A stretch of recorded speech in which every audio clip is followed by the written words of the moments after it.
39 années-lumière de la Terre, une minuscule étoile naine rouge nommée TRAPPIST-1 envoie sa faible lumière non pas vers un, mais vers 7 mondes de la taille de notre globe.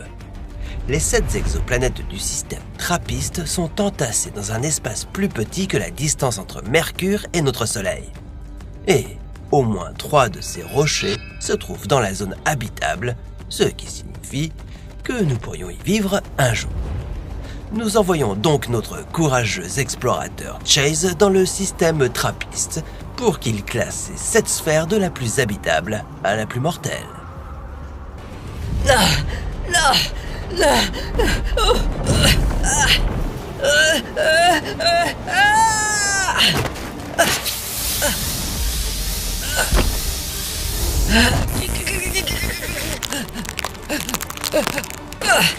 Mauvais équilibre, Rico. Totalement mortel.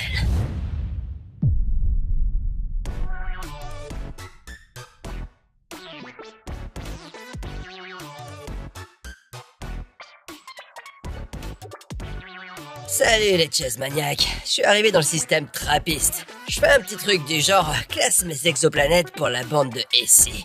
Et je me suis dit, système TRAPPIST, il est temps de peaufiner mes rythmes trap, pas vrai? Et poser quelques sons pour cette EP hip-hop dont on discute depuis longtemps. Tu n'as jamais mentionné un EP hip-hop. Rico, de quoi tu parles? Le Chase Trappistery.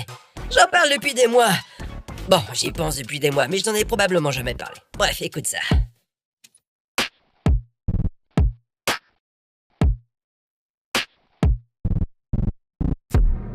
C'est tout ce que j'ai pour l'instant. Oh, tout un album? C'est un début. Essaye de produire quelque chose, Théo. Tu sais, un voyage de 1000 km commence par 12 gros beats ou un truc du genre. Bref. Allons trappister. Trapper? Trapézer? Théo, Rico, où est-ce qu'on est? Tu es actuellement en orbite autour de TRAPPIST 1b. Oh. Ok, bon, pourquoi on commence pas par un A? Il n'y a pas de TRAPPIST 1a. Je suis presque sûr qu'il doit y avoir un 1A. Il y a genre 7 exoplanètes, non? A, B, C, D, E, F, G. Eh bien, tu as en partie raison, ou du moins, tu connais l'alphabet. Mais il n'y a pas de TRAPPIST 1A, il n'y a que TRAPPIST 1. C'est le Soleil au cœur du système TRAPPIST. C'est une naine rouge ultra froide, incroyablement petite, environ 10 fois plus petite et moins massive que notre Soleil. Et elle est 2000 fois moins lumineuse. Cette naine rouge est le type d'étoile le plus courant dans l'univers, et elle est à peine plus grande que Jupiter. Ah, petit mec sympa. Salut.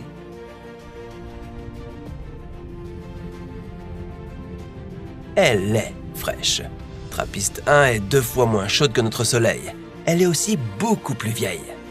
Notre Soleil a 4,5 milliards d'années, mais cette étoile, elle a 7 milliards et demi d'années. Mais ne te fie pas à sa taille, elle est dangereuse. Les naines rouges bombardent régulièrement leur planète de rayonnement à haute énergie et de rayons X. Les éruptions de TRAPPIST 1 pourraient détruire l'atmosphère des planètes, ou tout ce qui y vit. Bon, s'il n'y a pas de 1A, Rico, j'imagine que tu vas nous emmener faire le tour de 1B. Et où est-elle? Elle était là il y a une seconde, non? Oui, mais elle s'est éloignée dans son orbite. Toutes les exoplanètes TRAPPIST gravitent de façon serrée et rapide autour de l'étoile. TRAPPIST 1b effectue une orbite complète en seulement 1 jour et demi.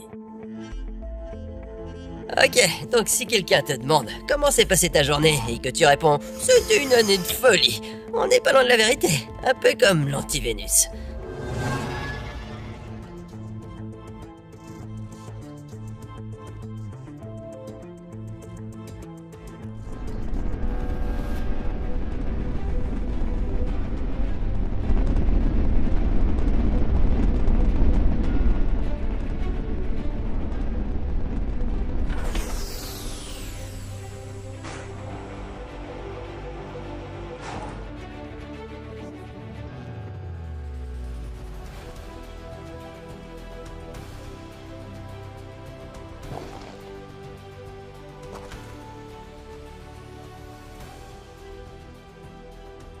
Oh, je ne me souviens pas que quelqu'un ait mentionné des volcans sur Trappist 1B. Est-ce que c'est sûr ici, Rico? Défini sûr. Est-ce que j'ai vraiment besoin de définir le mot sûr? Est-ce que c'est un endroit sympa où passer des vacances et boire des margaritas? Ou bien une planète infernale où je vais mourir en me faisant volcaniser?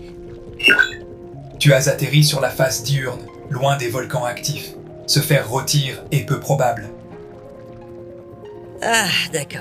Il fait déjà assez chaud, même sans la lave volcanique. Alors... Tu as raison, Trappist 1B est brûlante. Son étoile haute est peut-être froide, mais cette planète orbite 90 fois plus près d'elle que la Terre ne le fait autour du Soleil.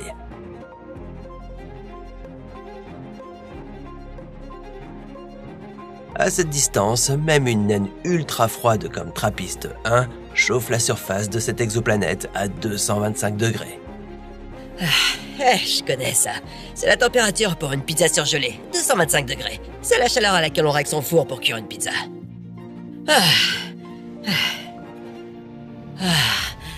Est-ce que cet endroit a une zone Terminator? Un endroit où je pourrais aller me rafraîchir? Oui, Trappist 1B possède bien une zone du Terminateur. Toutes les exoplanètes trappistes sont verrouillées gravitationnellement à leur étoile. Elles ont tout un côté jour, un côté nuit et une zone intermédiaire appelée Terminateur. Mais Trappist 1B est quand même assez grand.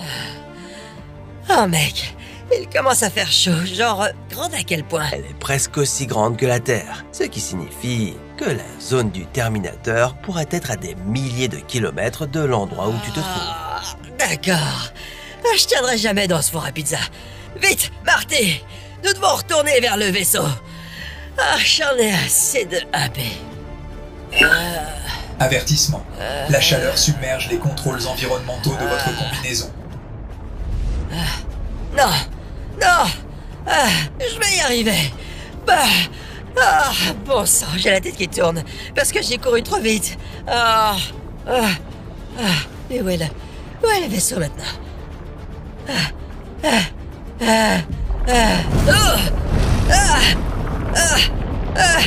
Quoi? Je croyais qu'il n'y avait pas de lave ici. Je peux pas aller par là.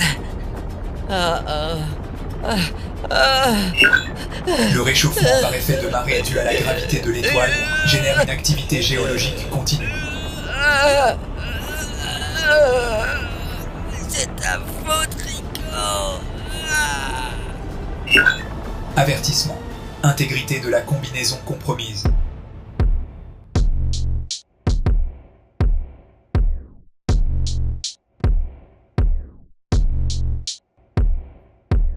A, B, C, Trappist. 1, C, 1. Ça approche de moi. Rico lance le beat. Rico. Ok les chess maniaques, il est temps de classer ces bébés. J'ai mis la main sur ce logiciel super exclusif qui vient de sortir. Il est tout neuf. Allez, c'est parti.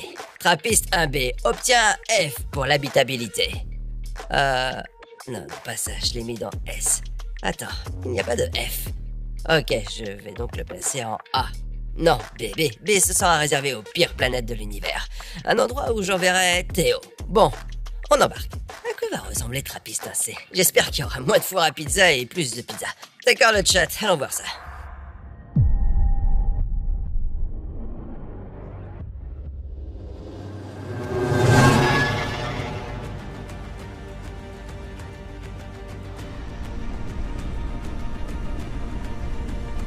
Trappist 1C est plutôt lourde.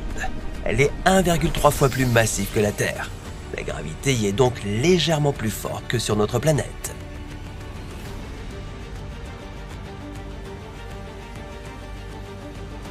Ça ressemble encore beaucoup à un four à pizza, ici. Rico, quelle est la température? Température relevée, environ 107,31 degrés Celsius. Je pensais que Trappist 1C c'était plus de type Vénus. Et là, c'est plutôt type désert. C'est ce que les scientifiques ont d'abord pensé lorsqu'ils ont découvert Trappist 1C. Mais il s'avère que cette planète n'a pas une atmosphère épaisse de dioxyde de carbone comme Vénus. L'air y est assez rare. Wow! Wow! Regarde toutes les autres exoplanètes qu'on peut voir! C'est fou! Depuis la Terre, on peut voir à peine Vénus. On dirait un point ou quelque chose comme ça. Ici, on voit tout! Comme les cratères, les trous et tout le reste! C'est trop cool! Ah! Yeah. Ouais, c'était probablement ambitieux. Ah. Oh! Hey, est-ce que... Oh, est-ce que c'est de l'activité volcanique? Oui, comme Trappist 1b, 1c est si proche de l'étoile qu'elle subit un fort réchauffement par effet de marée. Le paysage ici est assez instable.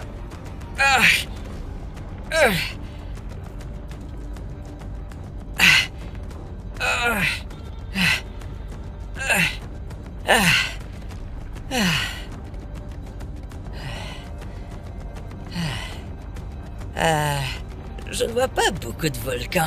Peut-être un là-bas, mais... Oh, il y a un peu de vent ici. Ce sont peut-être les restes de l'atmosphère.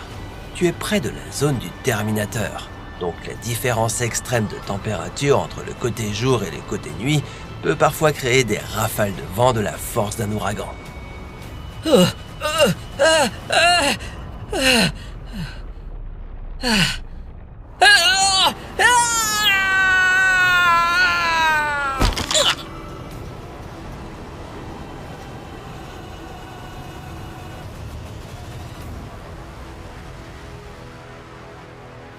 Ok les gars, ça a piqué. Je viens juste de me faire tuer par un coup de vent.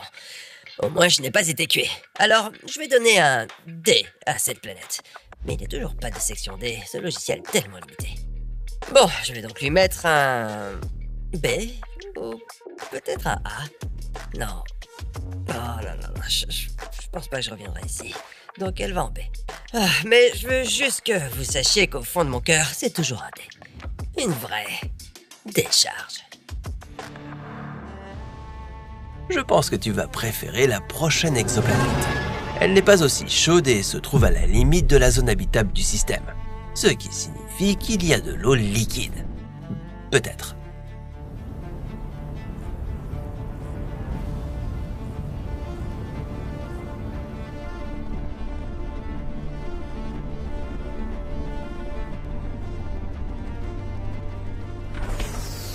Oh, on se sent plutôt léger ici. On rebondit. J'adore cette faible gravité. Ok, oh. Allons chercher un peu de H2O. Et ouais. Trappist 1d est l'une des plus petites exoplanètes de ce système. Oui, comme elle n'est pas trop massive, la gravité ici n'est que de moitié par rapport à celle que vous connaissez sur Terre.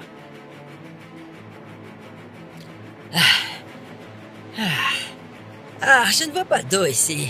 Juste des rochers. Des rochers, des rochers, des rochers. Ah non, c'est juste un rocher. Ah, ça pourrait être du givre peut-être, de l'eau gelée, du froyo H2O. Ok. Bon, au moins, il ne fait pas super chaud ici, tu vois. Pas de vent violent ni rien. Avertissement. Éruption solaire détectée. Quoi? Oh, d'accord. Je suppose que on retourne au vaisseau. Rico, combien de temps avons-nous avant que les radiations ne me frappent? Il ne reste que 9,6 secondes avant la pluie radioactive. Oh, 9 secondes 6. C'est pas si mal. Je peux y arriver à temps. Décompte commencé il y a 7 secondes. Rico, pourquoi tu m'as donné cette info avec 7 secondes de retard? Je peux y arriver. Je peux le faire. Avertissement. Dysfonctionnement de la combinaison détectée. Ah non, je déteste quand ça arrive. Allez, Rico, allez, redémarre. Redémarre ou fais quelque chose. Oh non, oh non, oh mon Dieu. Allez, bon sang. J'ai besoin d'un peu de cet oxygène, bébé. Donne-moi cette O2. Ok, je vais devoir passer en mode manuel.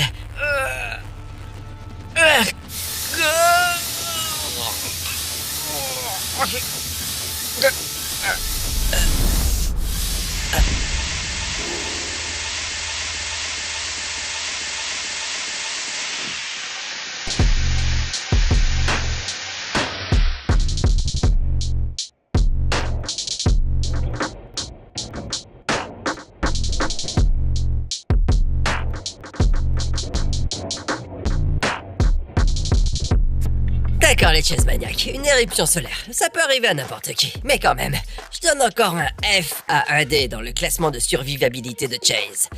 Mais pour ne rien changer, il n'y a pas de F, donc je suppose que c'est un B. Je sais pas. Il ne faisait pas trop chaud et si on construisait un bunker anti-radiation, on pourrait s'en sortir. Je veux dire, je pense que je vais passer en A. Oui, il faut un peu de variété ici, pas vrai le chat?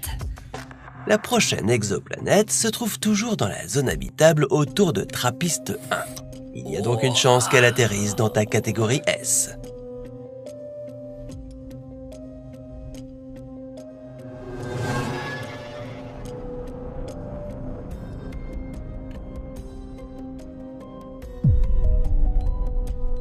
Ouh, elle ressemble beaucoup à la Terre. J'adore. C'est quel trappeur, celle-là? C'est Trappist 1E. C'est notre meilleure candidate pour devenir la Terre 2.0. Elle se trouve dans la zone habitable, possède une atmosphère, des nuages, de la pluie, des terres, des lacs, des océans et même une gravité de surface similaire. La plus grande différence est qu'elle ne met que 6 jours pour orbiter autour de son étoile.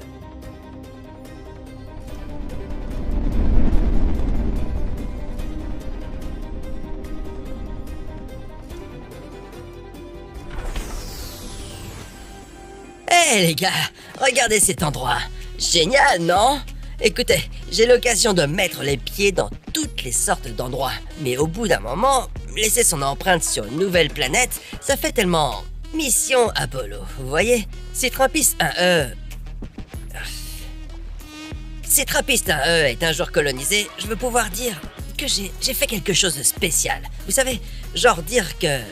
J'y ai donné le premier concert. Un truc qui compte pour les gens. Yo Rico, je peux enlever mon casque? Négatif. L'atmosphère peut contenir des toxines inconnues ou des risques biologiques. Ah, d'accord. Oh, bien sûr. Peu importe, mec. Ok, continuons à survivre, à apprendre, à devenir fast, stronger. Tu sais, si les Daft Punk peuvent déchirer avec un casque, je pense que Chase le peut aussi. Allons-y.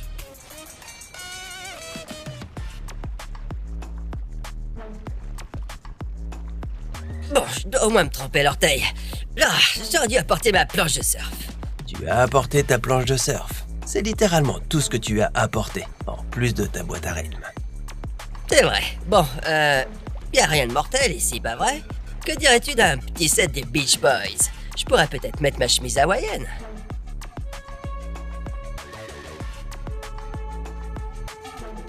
Waouh! Regarde cet endroit!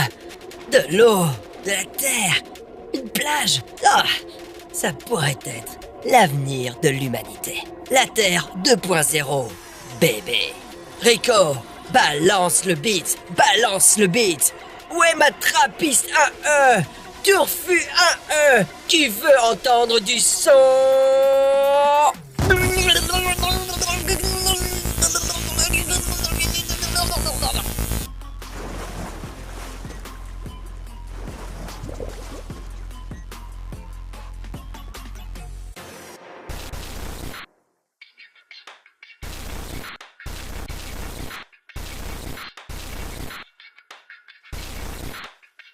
Ok le chat, donc techniquement, Trappist 1E est en tête de la liste des planètes les plus habitables, parce qu'il a de l'eau liquide et une température tempérée. Peu importe, mais on est toujours dans l'espace et l'espace est dangereux. Il y a tellement de façons de mourir. Éruption solaire, plasma, vent surchauffé. S'électrocuter avec un câble électrique. Exactement, dysfonctionnement du courant électrique. Bref. Trappist 1E est définitivement dans la catégorie S. Voilà, tu as compris. Et bam, on peut terminer la vidéo ici. 1E est la gagnante. À moins que cette planète F ait quelque chose de mieux. L'inconnu. L'inconnu est un mystère. Il faut enquêter sur ce mystère. Ça ressemble à un vrai F, quoi. FF, tu vois ce que je veux dire? J'aimerais que cette liste ait un F.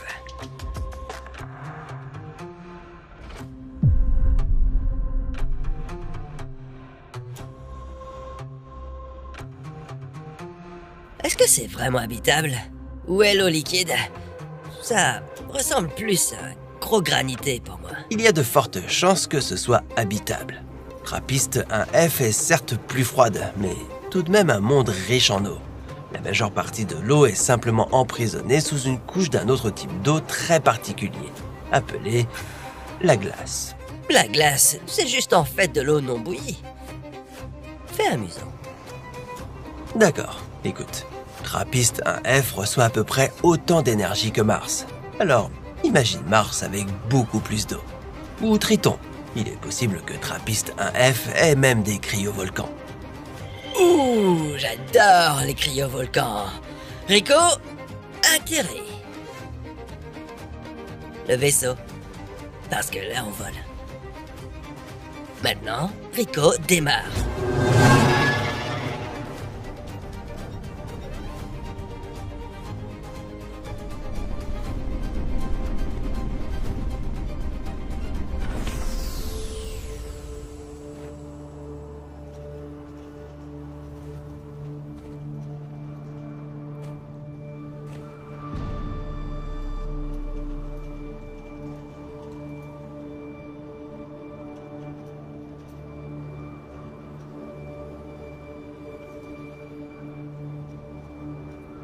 Ok, c'est pas si mal.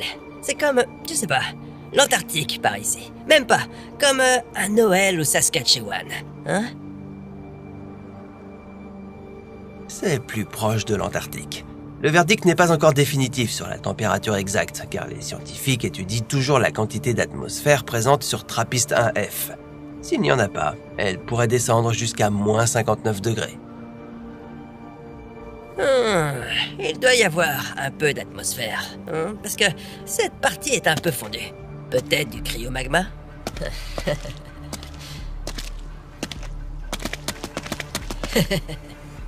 Oh! Oh! Oh! Ah!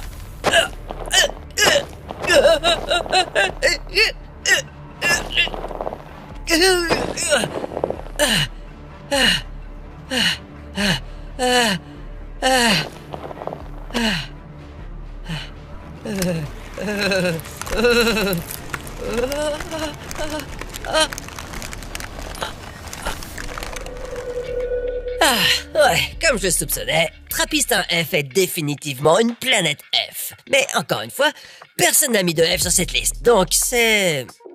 un B.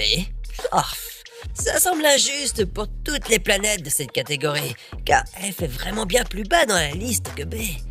Ah... Ok, encore 2 planètes à visiter. Ah!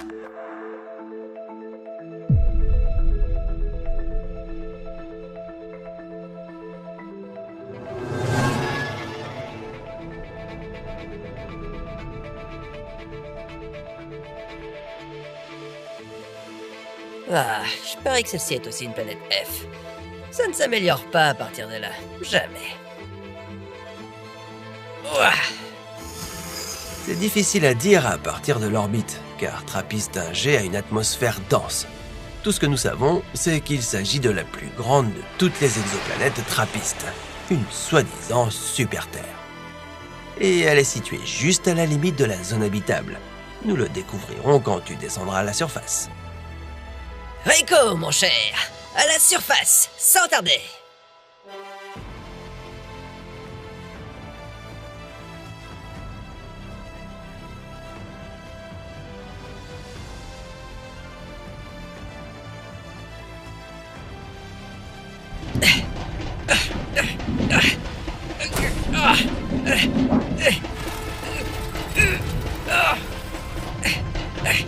Ok, Rico, moi rapidement, ralentis. Oh, mon martini.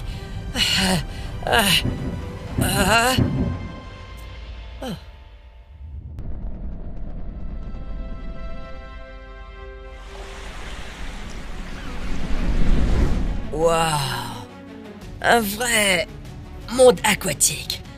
Est-ce qu'il y a un endroit où se poser? Tu sais, un bout de terre où atterrir? Négatif. C'est fascinant. Trappist 1G semble être un monde purement océanique, un océan profond recouvrant un noyau rocheux et une atmosphère épaisse. Cela ressemble à ce que les scientifiques appellent une planète icéanique. Une planète icéanique signifie simplement Une planète quoi? hydrogène et océanique, un monde icéanique. C'est une exoplanète avec des océans gigantesques et une atmosphère riche en hydrogène. L'atmosphère épaisse maintient la planète suffisamment chaude pour que cette quantité d'eau puisse exister. Ah, icéanique. Ah, bon sang, on dirait que c'est moi qui ai inventé ce nom. Les mondes icéaniques sont une découverte assez récente. Les scientifiques commencent à étudier et à rechercher ce type de territoire. Une planète aussi grande, avec autant d'eau et d'énergie, pourrait abriter la vie. Ah, les super-terres donnent des super baleines et des super vagues. Oublie les vagues de 30 mètres. Regarde ça au lot. Oh mon Dieu. Quoi? Ah, Rico, tu penses à la même chose que moi? Négatif. C'est l'heure de surfer, Rico. Pourquoi tu dois toujours être si décevant, mec? Ah.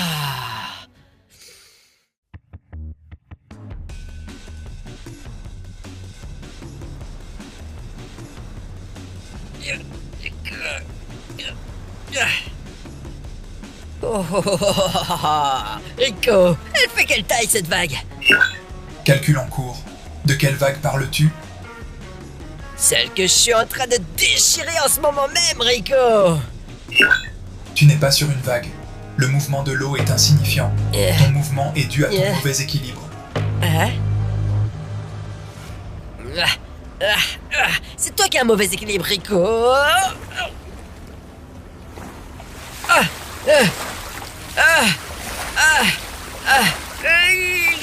Ah mon Dieu, pourquoi j'ai jamais fini ces cours de natation? Pourquoi c'est so difficile? Non.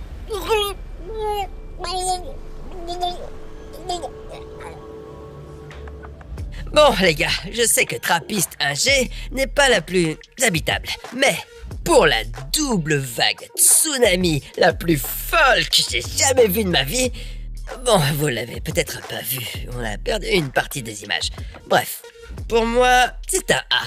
Voilà, les planètes icéaniques déchirent. Pas assez pour une catégorie S, mais A c'est pas si mal. Il te reste encore une exoplanète à noter. Trappiste 1H, la planète la plus éloignée du système Trappiste. Et elle se trouve juste à tribord.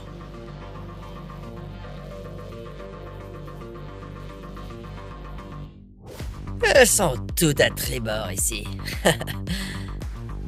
Oh, la voilà, la grande H. Ou la petite H en minuscule. Elle est plutôt mignonne en fait. Allons voir ça, Rico. Tu m'entends?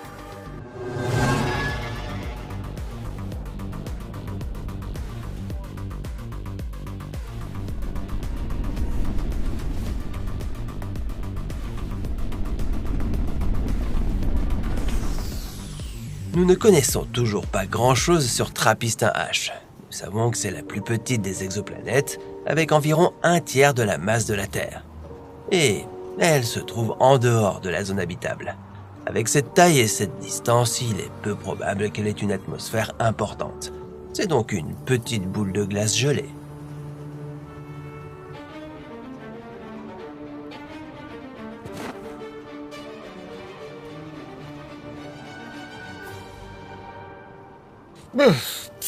Il fait froid et c'est calme. Un peu trop calme. Température relevée. Moins 100 degrés Celsius. Trappiste 1H est un endroit où règne la nuit éternelle, les micrométéorites et les crevasses. Un calme parfait, une mort certaine. Oh, la vache, c'est un peu existentiel, non? Je sais pas, je trouve ça plutôt joli. Et puis, je suis encore un peu survolté après avoir surfé cette vague de dingue. J'ai juste envie de m'asseoir et de regarder les exoplanètes, le petit soleil. Ça a du charme.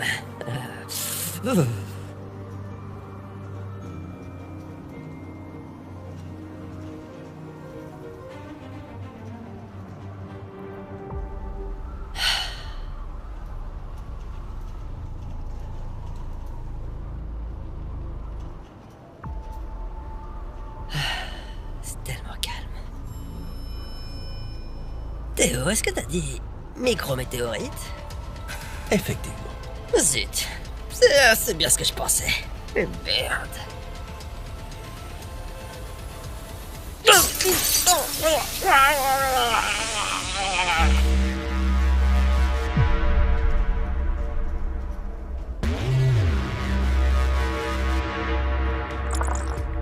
Le chat, quelle fin épique. Vous savez, j'ai vraiment aimé cette planète. Mettons-la dans la catégorie S. Les exoplanètes trappistes ne sont pas les seuls mondes prometteurs où les humains pourraient chercher la vie, ou même un futur foyer. Et si on envoyait une chaise surfer, vivre ou, pourquoi pas, mourir sur Proxima Centauri B? Eh bien, ça, c'est une histoire pour un autre épisode de « Et si ?»